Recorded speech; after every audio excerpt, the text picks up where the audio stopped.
অমৃতকে ধারণ করতে হবে। প্রেম সে বলো। তো ভগবানের নাম যদি প্রতিদিন আমরা কীর্তন করি, ভগবানের সংকীর্তন যদি প্রতিদিন গুণগান করি, এতে ভগবান অতি প্রসন্ন হয়। এই তো পরশুদিন নিবেদন করলাম, মদভক্তা যত্র গায়ন্তি তত্র তিষ্ঠামি নারদা। যেখানে আমার ভক্ত আমার নামের গুণগান করে সেখানে আমি সন্তুষ্ট চিত্তে থাকি।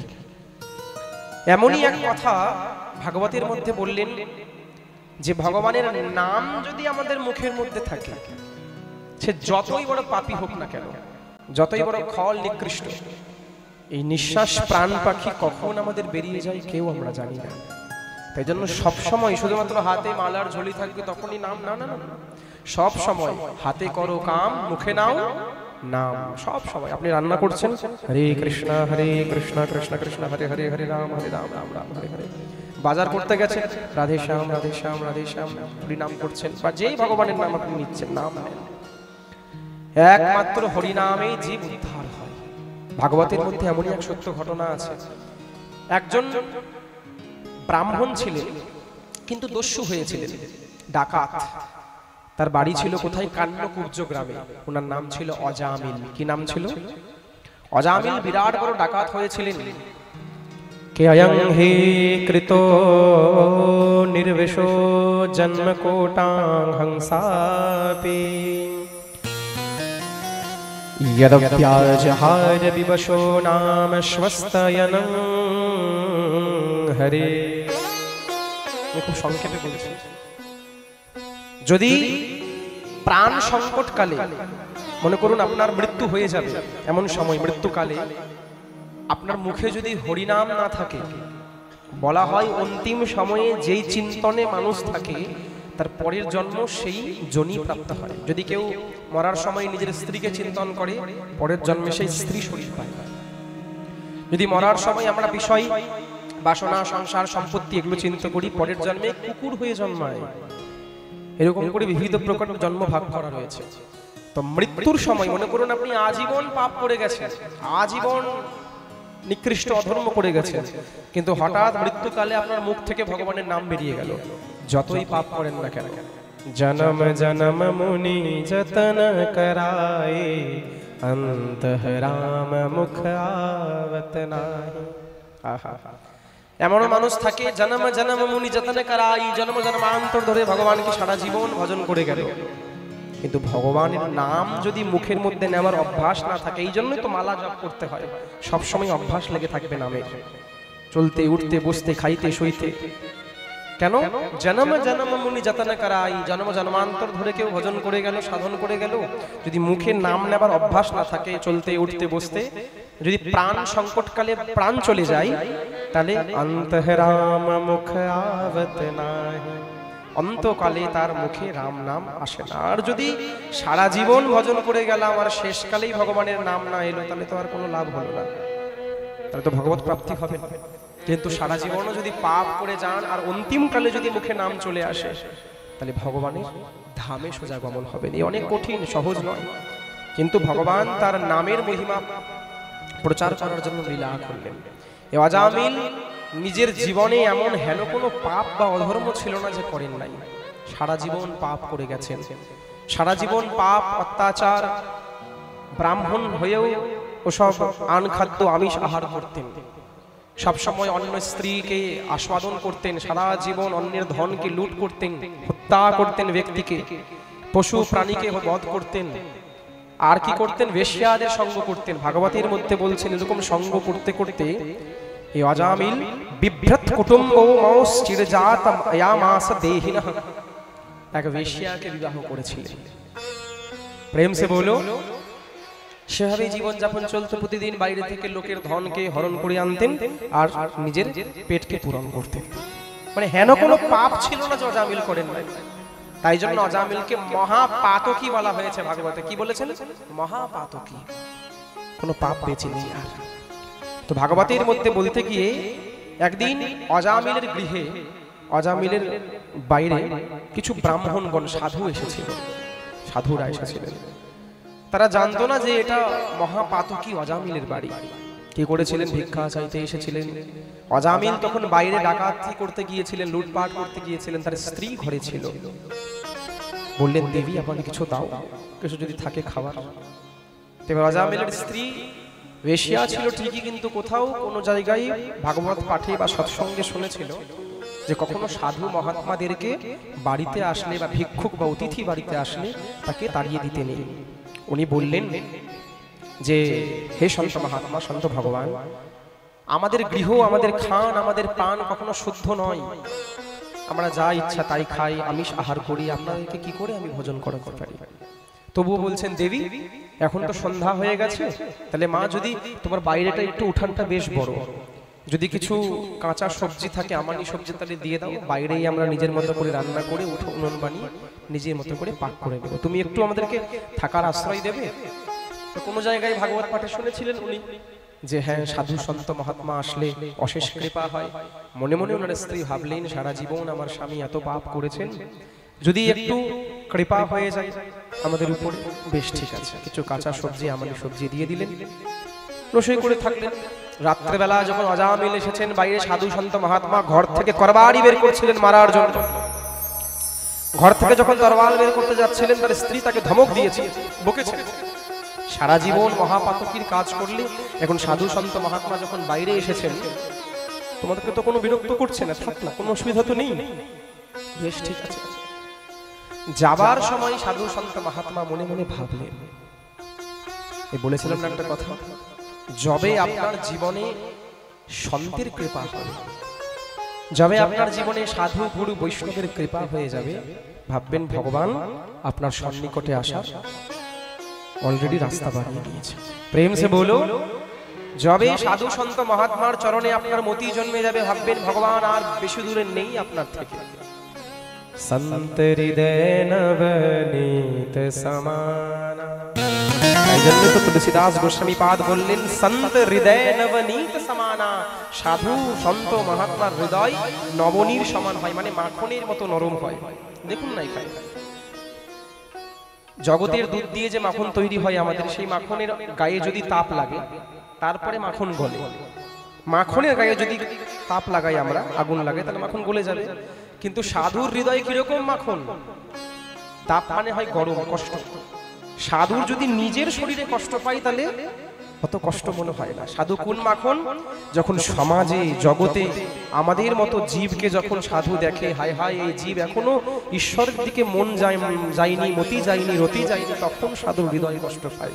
তাই জন্য বললেন সন্ত হৃদয় নবনীত সমানা। দেখুন না, সাধু সন্ত মহাত্মা শুধুমাত্র সেই রাত্রেবেলা আশ্রয় করার জন্য এসেছিলেন অজামিলের বাড়ির পাশে, কোনো তো দরকার ছিল না, রাত কাটলেই চলে যেতে পারত, তবুও কৃপা করে দিলেন। তারা মনে মনে চিন্তন করলেন, এই অজামিলকে যদি বলি হরিনাম করো, জপ করো, উল্টো আমাদেরকে লাঠি দিয়ে মারবে। তো কি করলেন? তার স্ত্রীর কাছে গিয়ে বললেন, হে দেবী, তোমাকে অনেক আশীর্বাদ করছি এবং একটাই শুধুমাত্র দিয়ে জিনিস বলে যেতে চাই। বলে কি? তোমার যে সবচাইতে ছোট সন্তান, সন্তান কয়টি? সন্তান তো রয়েছে তিনখানা, যে ছোট সন্তান, সে ছোট সন্তানের নাম রেখে দেবে। কি নাম রাখবে? নারায়ণ। প্রেম সে বলো, তোমার ছোট সন্তানের নাম তুমি নারায়ণ রেখে দেবে। কেন? বিষ জেনে খাও বা না জেনে খাও, মরবে। যদি তুমি না জেনে বিষ খেয়ে নিলে, মরবে কি মরবে না? যে না, আমি তো না জেনে খেয়েছি, মরবো না, মরবে কি মরবে না? মরবে। আর যদি জেনে খাও তাহলেও মরবে। সেরকম ভগবানের নাম ছলে, বলে, কৌশলে, ঠাট্টায়, মজায়, হাসিতে, যেভাবেই নাও, কৃপা অবশ্যই হবে। ছোট ছেলেকে সবচাইতে বেশি ভালোবাসতেন অজামিল। সারাদিন বাড়ির মধ্যে নারায়ণ নারায়ণ নারায়ণ নারায়ণ, শোনো, নারায়ণ এদিকায়, নারায়ণ এদিকায়, এই যে নাম জপ করছে প্রতিদিন, সারাদিন ধরে নাম জপ করছেন। এবার এমন সময় কি হয়েছে, হঠাৎ একদিন অজামিল অসুস্থ হয়ে যায়, বৃদ্ধ বয়সে, প্রায় রোগগ্রস্ত হয়ে। যারা কুকর্ম করে, যারা অনাচার কর্ম করে, ভগবান দুই প্রকারের কর্ম হয়। এক কর্ম হয়, কিছু কর্ম এই জন্মেই আমাদেরকে ভোগায়, আর কিছু কর্ম হয় পরের জন্মের জন্য সঞ্চিত করে রাখা। তো অজামিল একদম তীব্র অসুস্থ হয়ে গেলেন, শরীরের মধ্যে রোগ, অসুখ, ব্যাধিক্রান্ত হয়ে বিছানার মধ্যে পড়েছিলেন। যখন অজামিলের প্রাণ চলে যাওয়ার সময়, এমন সময় অজামিল দেখতে পাচ্ছেন এক ভয়ঙ্কর দৃশ্য। কি দেখছেন? যে ভুঞ্জানঃ প্রাপি বনখাদনম বালক স্নেহয়ন্তিতঃ ভোজয়ন পায়ন ঊঢ়োঃ নব্যেরাগতমস্তকম। দেখছেন যখন তার প্রাণ সংকটকাল, প্রায় চোখগুলো বেরিয়ে গেছে। দেখবেন যখন প্রাণ যায় মানুষের, দেখেছেন কারো দম যেতে? শেষকালে দম যেতে কারো দেখেছেন? চোখগুলো উপরের দিকে হয়ে যায়, মুখটা হা হয়ে যায়। কেন? তখন সেই হৃদয় থেকে আত্মা বাইরে প্রকাশ পায়, চোখটা উপরের দিকে। ওই সময়, ওই কালটাতে যখন মনে করুন আর 10 সেকেন্ড 15 সেকেন্ড বেঁচে থাকবে, 1 মিনিট, সবার জীবনে মিনিট সময় আসবে, ওই সময় মানুষ তখন নিজের অধর্ম আর পাপ কর্ম শুধুমাত্র চোখের সামনে দেখতে পাই। সারা জীবন কি কি করলাম, আর মনে মনে তখন আমরা পাস্তাই, হে ভগবান, যদি আজীবন তোমার হরিনাম গাইতাম, তোমার চরণে থাকতাম, তোমার সেবা করতাম, তাহলে হয়তো এই দিন যেতে দেখতো না। কেন চোখগুলো বড় বড় করে জানো? এই যে দেখছেন, কেশব পাশ হস্তাং স্ত্রী দ্বংষ্টা পুরুষান বিশুদ্ধারুণম। দেখছেন দুইজন বিকরাল শরীর, এই বড় বড় দেখতে রাক্ষসের মধ্যে। কি বলছেন? যে হস্তাং স্ত্রী দ্বংষ্টা, হস্তান্তি দ্রংষ্টা, বড় বড় দাঁত এরকম বেরিয়ে রয়েছেন, হাতের মধ্যে অস্ত্র নিয়ে রয়েছেন তরবাল। এই হাতের মধ্যে যে কাল পাশ থাকে, যেটা দিয়ে আমরা প্রাণকে হরণ করে আমাদেরকে। যমের দূতগণ দুইজন দাঁড়িয়েছিল। কেন? অজামিলকে নিয়ে যেতে এসেছেন, নরকে নিয়ে যাবেন তা। এমন সময় অজামিল এত ভয় পেয়েছেন, দূরে ক্রীড়নকাস্তং পুত্রং নারায়ণ আহুবম। যখন দেখতেন ভয় পাচ্ছেন দুজন যমদূতকে দেখে, ভয়ে এবার কাকে ডাকবেন? দেখছেন দূরে ক্রীড়নকাস্তং, তার ছোট্ট ছেলেটা দূরে ক্রীড়া মানে খেলছেন। কে? ছোট ছেলের নাম কি? নারায়ণ। এবার ভয়ে ভীত হয়ে সেই মৃত শয্যায় অবস্থায় শুয়ে থাকা অজামিল চিৎকার করে ডেকেছেন, নারায়ণ নারায়ণ নারায়ণ। ভাগবতের মধ্যে বলছেন, যেই এবার নারায়ণ নারায়ণ করে ডেকেছেন, নারায়ণ তো শুনতে পাইনি, ঠিক উপর থেকে ভগবান নারায়ণের দুইজন দূত যাচ্ছিলেন, জয় এবং বিজয়। কে কস্য বা কুতে আয়াতঃ কস্মাদ ইয়স্য নিষেধতঃ। যেহেতু শুনতে পেয়েছেন নারায়ণ নারায়ণ নারায়ণ, তার পুত্র নারায়ণ তো সেখানে যায়নি, কিন্তু সাক্ষাৎ ভগবানের দূত জয় বিজয় নিয়ে সোনার রথে করে তাকে বাঁচাতে চলে এসেছেন। বলে ভক্তবৎসল ভগবান কি। এবার যখনই এসেছেন দেখছেন কিরকম দেখতে, কে সর্ব পদ্ম পলাশাক্ষা। দেখতে কিরকম নারায়ণের দূত? দেখতে একদম নারায়ণের মতোই। সর্বে মানে সবার, দুইজনেরই পদ্ম পলাশাক্ষা, পদ্ম পলাশ নয়ন রয়েছে। আর পীত কৌশয়বাসসহ, অঙ্গের মধ্যে পীত বসন মানে কাঁচা হলুদ বস্ত্র পরিধান করেছেন। ভগবানের সবচাইতে প্রিয় রং কাঁচা হলুদ বস্ত্র। আর কিরীটিন, মস্তকের মধ্যে সোনার কিরীট পরে রয়েছে। কুণ্ডলিনো লসত পুষ্করমালিনঃ, কর্ণের মধ্যে মকর কুণ্ডল পরিধান করে রয়েছেন, শঙ্খ চক্র গদা পদ্ম নিয়ে। এবার যেই মহারাজ সেখানে দেখেছেন, আর হাতে কি রয়েছেন? সর্বে নত্ম বয়সহ সর্বে চতুর্ভুজাঃ, সবাই চতুর্ভুজ ধারণ করে রয়েছেন। দেখছেন যে নারায়ণ নারায়ণ বলে ডেকেছেন। আহা, মৃত্যুকালে এই জীব নারায়ণ বলে আমাদের ভগবানের নাম ধরে ডেকেছেন, রক্ষা করতে হবে। সামনে দাঁড়িয়েছিল কে? যমদূতগণ। বিরাট তীব্র যুদ্ধ লেগে গেছে। যেই মহারাজ যুদ্ধ লেগেছেন, ভাগবতের মধ্যে বলছেন, কে ততো এনং দণ্ডপানে সকাশং কৃত কিলবিষম নেশ্যামকৃতো নির্বিষং যত্রে দণ্ডন শুদ্ধ্যতি। গদা যুদ্ধ করছেন মহারাজ তাদের সঙ্গে। দেখুন, বাস্তবে কি নারায়ণকে ডেকেছিল? কারণ ভগবান আজীবন ভগবানের যে নাম নেয়নি, সে ভগবানকে কি ডাকবে? সে তো পুত্রকে ডেকেছিল। কিন্তু আমার করুণাময়ী ভগবান শুধুমাত্র নাম শ্রবণ করে তার দূতকে পাঠিয়ে দিয়েছেন। প্রেম সে বলো।